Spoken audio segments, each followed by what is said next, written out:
Darlene Kelly's eyes scanned the set of hoofprints in the mud where she knelt. Her eyes moved to the thick underbrush in front of them where something large had fled, tearing a hole in the autumn foliage. She could see crimson specks on a patch of leaves to the side. The buck had been huge. It was going to be a hell of a trophy on the wall. Still, she didn't like the direction it was heading. There were stories about that stretch of Tennessee woodland. Strange stories. "That means it came this way, right?" asked Cal Connor, who didn't have a tracker's bone in his body. His idea of hunting was to sit in a blind drinking beer until a deer walked right up to you.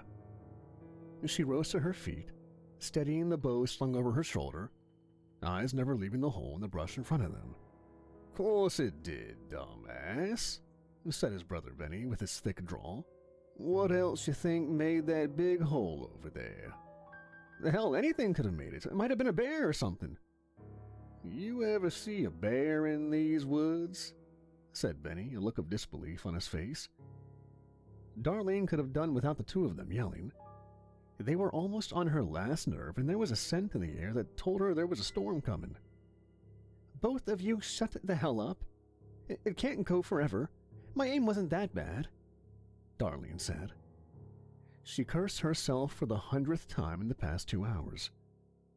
Her aim with her bow was usually dead on. This time, somehow it was off. Maybe the buck heard something and moved. Maybe the wind picked up. For an instant, she thought of the old tales about that part of the woods. Maybe something didn't want her getting that deer. Whatever had happened, its trail had gone on forever through the heavy brush. "Only time I ever seen you not take it down in one shot, babe," said Benny, attempting to be supportive. Darlene shot him a dirty look. He averted his eyes and held his tongue.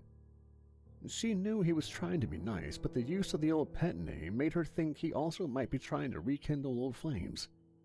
Those memories weren't the ones she was focused on. Not on that day.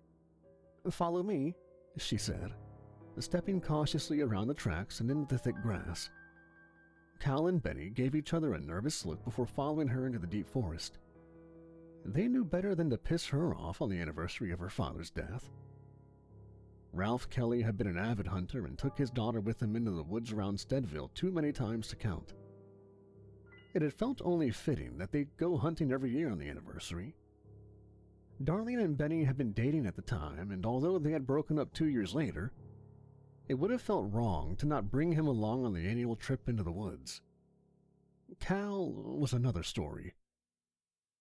Darlene plowed through the dense brush, the low-hanging limbs prodding and pulling on her thick camo jacket and long red hair. Her eyes searched everywhere for a broken branch or a spot of blood. She couldn't believe the buck was still going. It hadn't been a great shot, but it couldn't have gone that far. "Darlene," said Benny, his voice hushed. "There's a chance this deer ain't dying. How's about we get out of here and come back some other day?" Her eyes flashed back at him with an intensity that made him regret saying anything. "That's the only deer we've seen all day," she said, her voice heavy with determination. "We are not leaving without it." She turned her back to the two brothers and shoved a branch out of her way. Darlene knew she might be too hard on them, but she'd make it up to them later when they had a carcass in the bed of their truck and were getting trashed. Taking down a deer was only the first part of the anniversary tradition. The other part involved a bottle of Cal's homemade moonshine, which was somewhat legendary in the small country town due to its potency and surprisingly smooth flavor. They'd sit around their kill at the edge of the forest, splitting the bottle and telling stories, many involving Darlene's father. As stressful as the day had been so far, she knew that when they got out into the moonlight, everything would seem better. Then they'd do it again next year. Darlene heard a low, clicking noise behind her and turned to find Cal attempting to light a cigarette. She reflected on how his moonshine distilling might be his only positive characteristic. No, that wasn't true. He also volunteered to carry all the supplies every year. She suspected that he did it to impress her. The same reason he came along at all. It was no secret that Cal had a crush on her and hated going out into the woods on any other occasion. "Put that out, dumbass. You want to burn the whole damn forest down?" said Benny. His eyes moved to the forest around them as if he expected the trees to echo his objection. "Yeah, like this'll do it," he replied, flipping his lighter close and throwing it into the pack. With the other two staring down at him, he sighed and dropped a cigarette and ground it into the mud with his heel. "Y'all can really suck the fun out of hunting. You can leave the gear and go back to the truck if you want," said Benny, his voice trailing off as he looked ahead of him. His jaw dropped slightly as his eyes scanned the trees. "That look right to you, Darlene?" It didn't. In front of them, the trail of blood led into a part of the forest she'd never seen before. The trees looked wrong. The leaves on them were still green, even with winter just around the corner. It was a sickly green that trickled down onto huge moss-covered trunks pitted with rot. They looked like they were alive when they shouldn't be. The thick leaves above let through a feeble green light that made the darkened woods look like the drowning towers of a sunken city. Her father had always avoided this part of the forest like the plague when they went hunting. She had never seen it herself, but the name of the area was whispered around town by the old folks like a curse. The Rotwood. She remembered the look in her father's eyes every time their path took them near it. It looked like he was trying to crush a memory. "Well," she said, her voice wavering slightly, "let's go get our deer." She strode towards the strange woods with a forced bravery in her gait. Cal and Benny hurried after her, the looks on their faces anything but brave. They crossed the threshold into the venomous green of the Rotwood.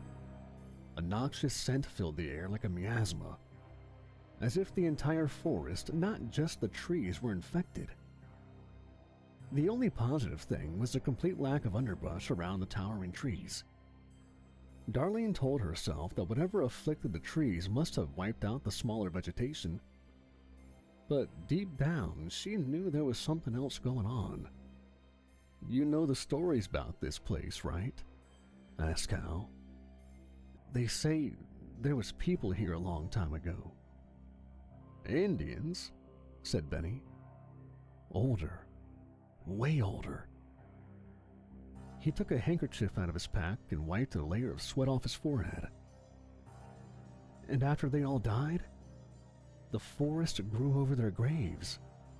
Their spirits went up the roots and started living in the trees, making them rot from the inside out.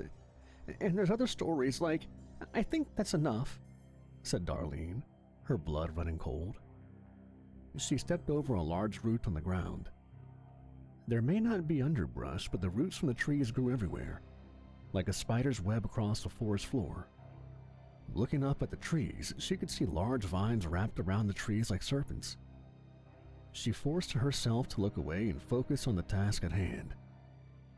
After 10 minutes of walking over the blighted ground, they saw a large shape lying on the ground 20 yards in front of them.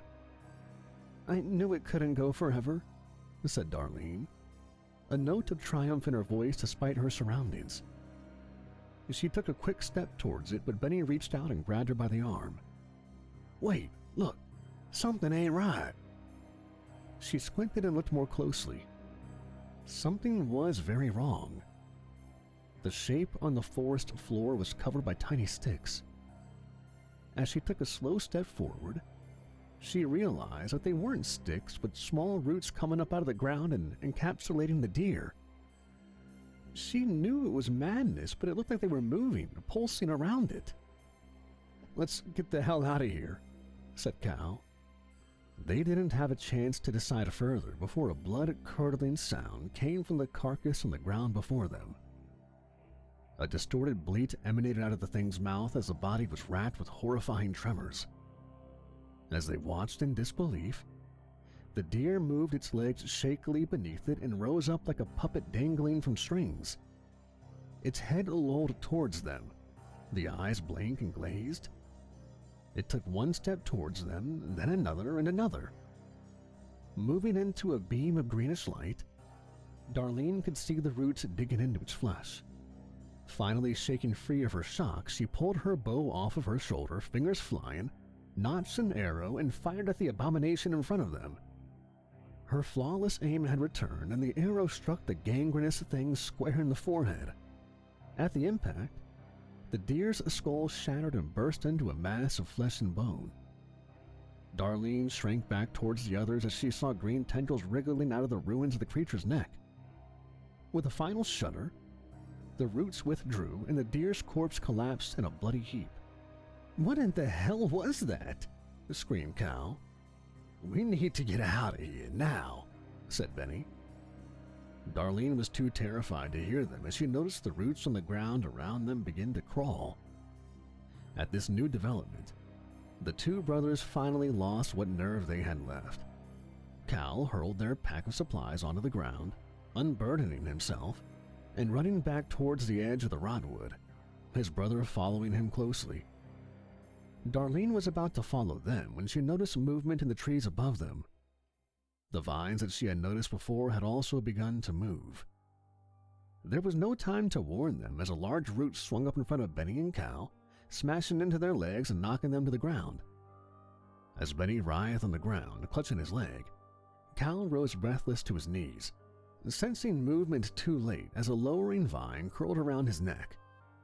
Within moments, the two of them had been enveloped by roots and vines. Darlene shut her eyes and froze where she was. When she finally forced her eyes open, the two of them had vanished. Looking around herself frantically, she noticed the roots were still shifting, but nothing was moving towards her. The only part of her not paralyzed by fear, her eyes shot everywhere, trying to figure out where the trees had taken her friends and why they weren't attacking her. The tendrils writhed across the ground, obviously searching, but they didn't seem to be able to see her.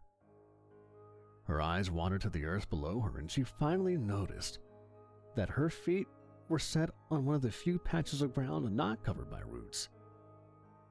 Darlene gained back some control of herself as she began to believe the trees could not sense her if she stayed to the bare earth. And still, if she stayed where she was, the wandering vines would find her eventually. Out of the corner of her eye, she saw something on the ground. It was the pack with their supplies that Cal had pitched onto the ground in a panic. She quickly formulated a haphazard plan. If she could reach the pack, she might be able to find something to throw and distract the trees.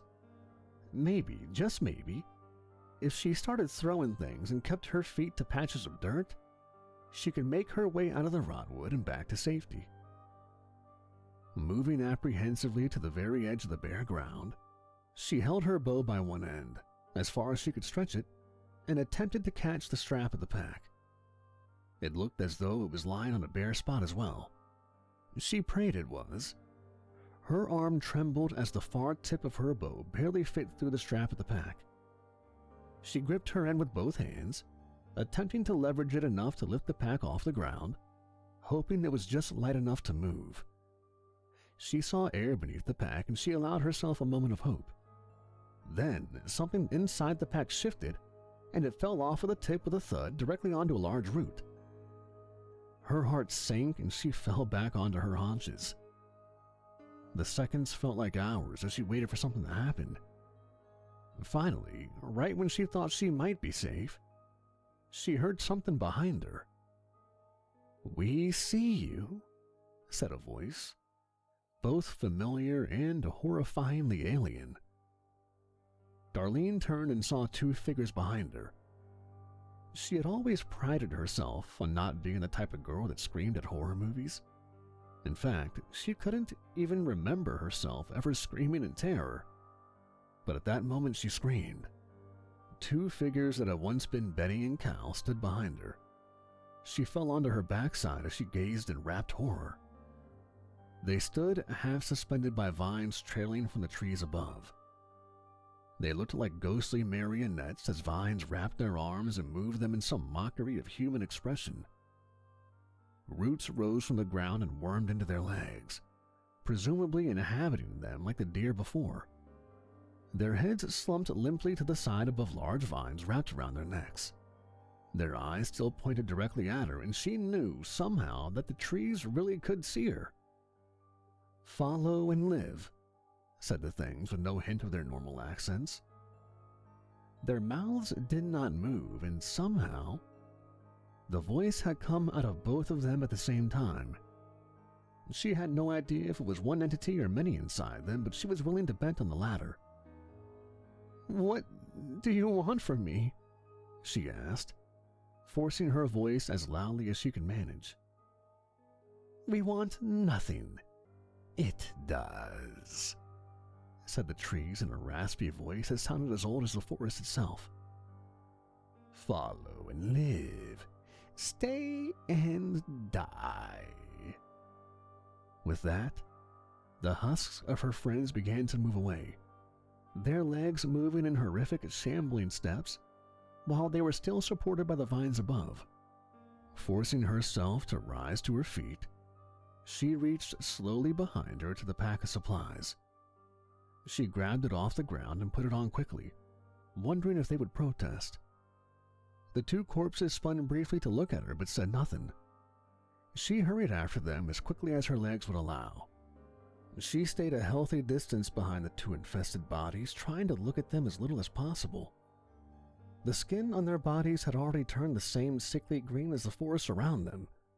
The mechanical, unearthly movements of their bodies were painful to watch. Looking at the woods around them, Darlene noticed that the canopy was growing thicker and thicker, but the forest was not becoming darker. It seemed like the rotting cores of the trees were giving off light of their own. The legends of the Rotwood were no longer a myth in her mind. "What are you?" she asked softly, almost hoping they didn't respond. "We are the wanderers. We are the followers, the scavengers, the deserters. We were first in this land, and we will yet be the last." "What does that mean?" "You will see."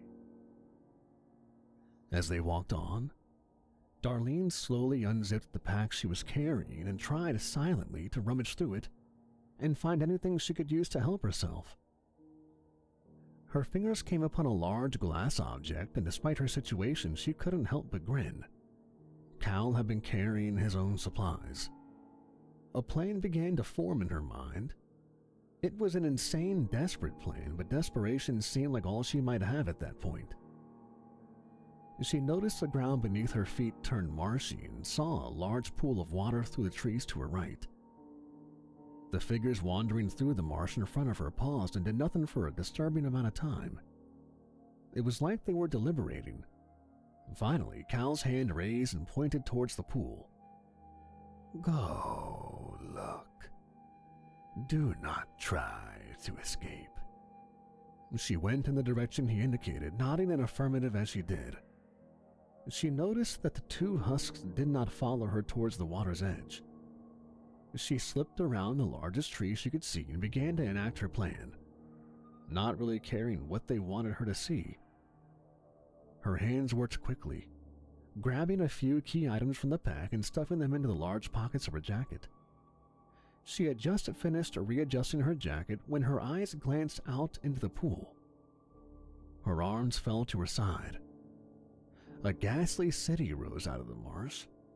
The blackened husks of massive buildings hung over drowned plazas. Windows like eye sockets opened into cavernous burnt-out halls.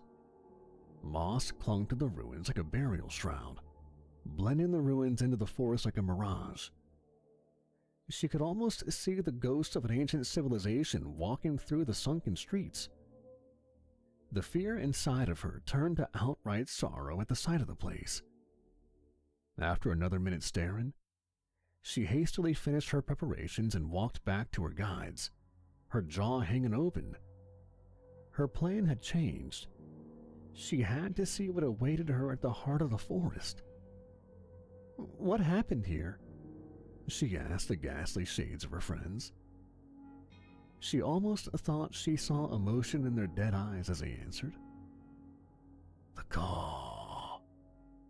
The prideful remnants of the first cities of man, the echoes of the harvester. They tried to claim this land, to slay what they could not have, but it would not let them. It cast them out and preserved us all. The creatures before her fell silent, turned and continued on. Her fear finally returned, but it was more tempered, less paralyzing. She took a deep breath and followed once again. They had been going for half an hour when they reached a row of massive trees that stood like a barricade, a single opening between them. Her guides disappeared through the doorway and into the clearing beyond. As they did so, the vines above them released, leaving the bodies to be manipulated by the parasitic roots beneath them, slouching like rag dolls. She did not know what awaited her in that glade, but she saw a bright crimson light beckoning her. She stepped through, and once again she stared in awe. A massive tree at the center of the glade. It rose above everything. Its branches spread like a scarlet ocean above them, 1,000 tendrils hanging like a monstrous weeping willow. As they passed beneath it, she got a closer look at one of the branches. She regretted it immediately.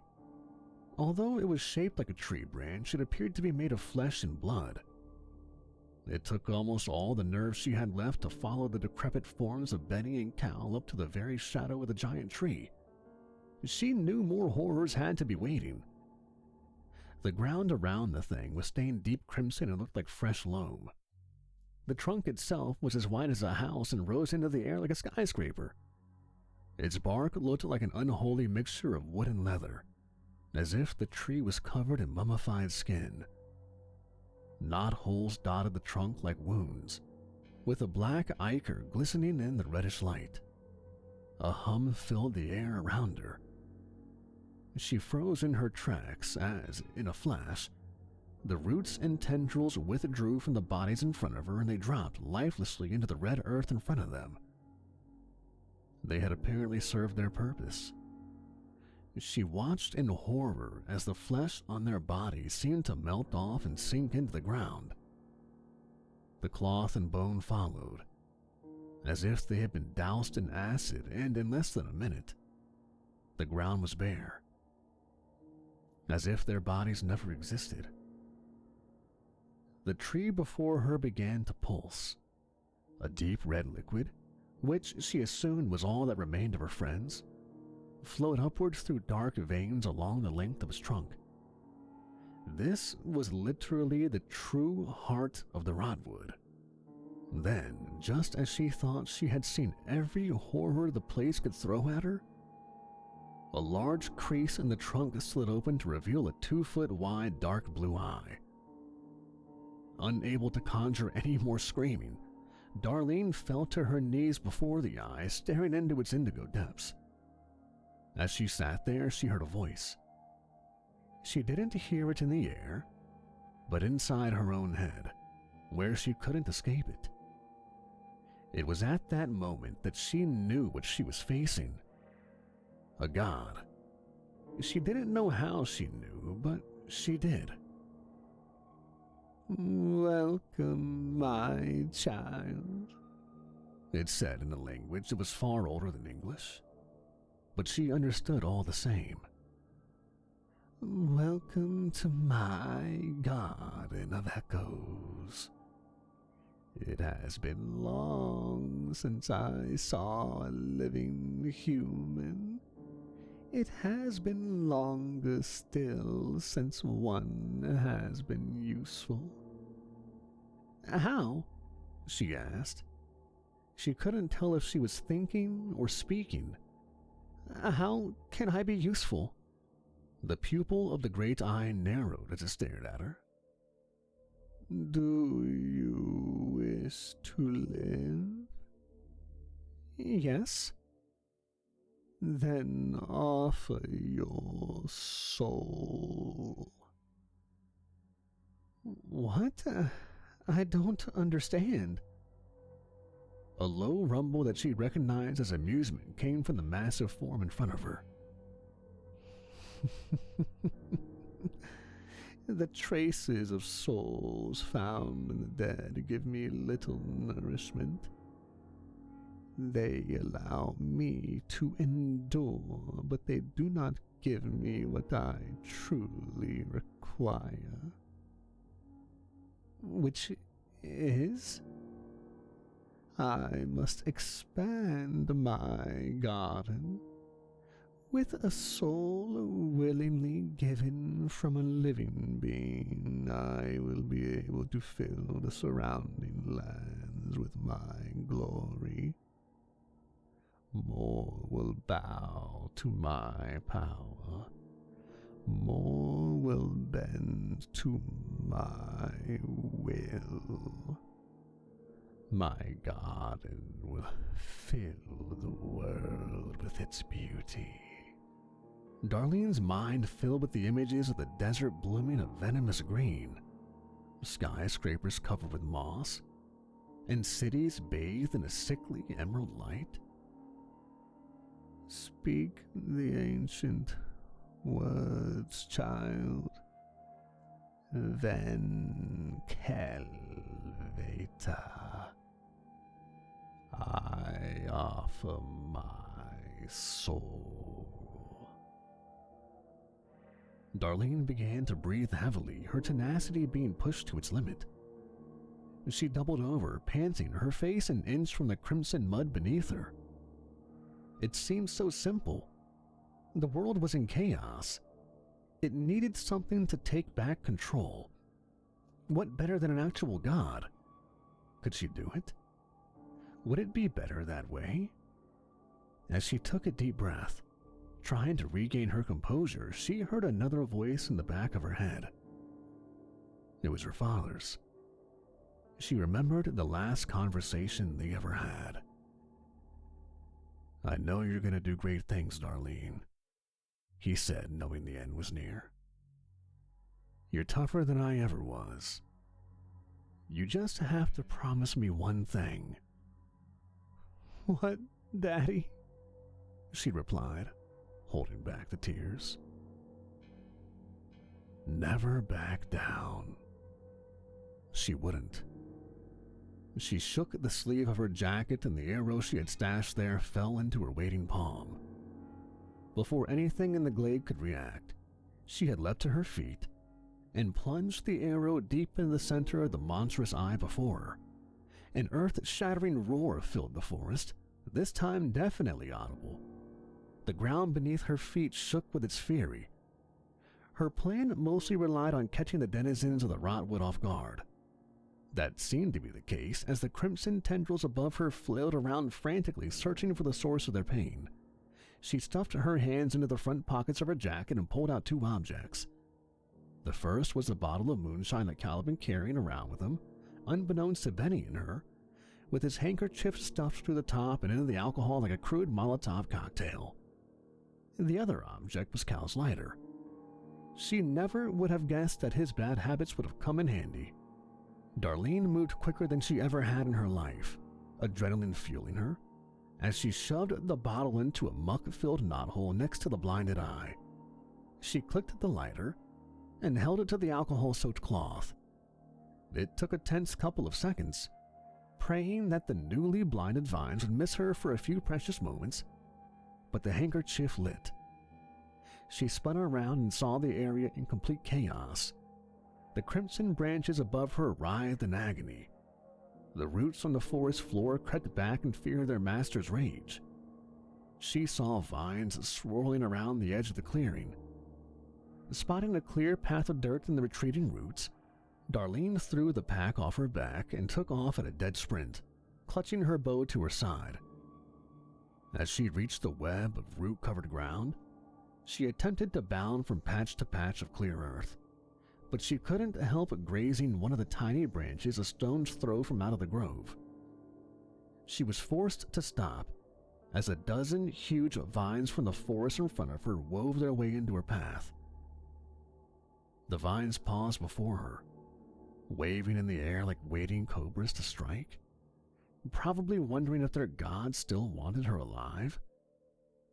The rumbling throes of pain would solve that issue for them as she gave the trees time to think. She had hoped her bomb would have ignited by then, but she supposed it was like their hunting trip. She had to do everything herself. With the haunted trees around her momentarily paused, she spun, grabbed her bow, notched an arrow, took aim, and fired. She never knew for sure how the vines sensed the arrow flying towards their heart, but the instant the arrow left her bow, they flew through the air and gave chase. She backpedaled towards the hole in the trees, willing her shot to move faster. The fastest vine was a hair's breadth from the arrow as it hit home, a perfect shot to the bottle of moonshine. A blast of flame erupted from the side of the massive tree as Darlene reached the opening into the forest beyond. She was prepared to turn and run while the trees were distracted, but a larger burst of fire made her linger. Darlene had no idea what sort of unholy thing filled the innards of the forest gods, but at that moment, she learned that it was very flammable. The tree pulsed again, not with blood, but with flames consuming it from the inside. Leathery bits of bark flew off in chunks as flames blasted out from inside the creature. The crimson branches above began to blacken. Ash and debris began to fall over the glade like a black rain. As she finally decided to turn and run, one of the scarlet tendrils had the awareness to reach out and latch onto her arm. As the rest of the clearing began to burn, Darlene grabbed the fleshy leaves and wrenched it loose with the dying branches above. Looking out into the Rotwood, she saw the venomous green trees begin to turn gray, whatever life was in them fading with their god.